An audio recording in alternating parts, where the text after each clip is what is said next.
આજે આપણે સંસ્કૃતના સ્ત્રીવાચક નામ સર્વનામ એના આપણે વાક્ય બનાવશું. કોણ આવશે પહેલા? વર્ષા.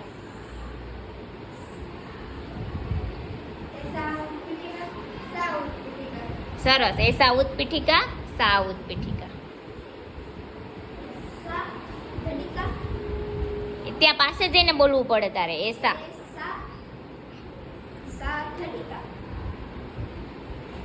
સા ઘટિકા.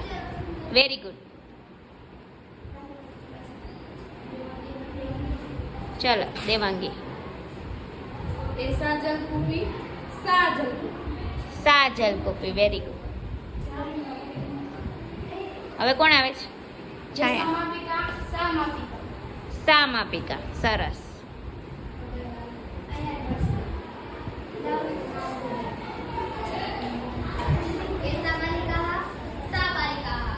એસા બાલિકા સા બાલિકા. સરસ.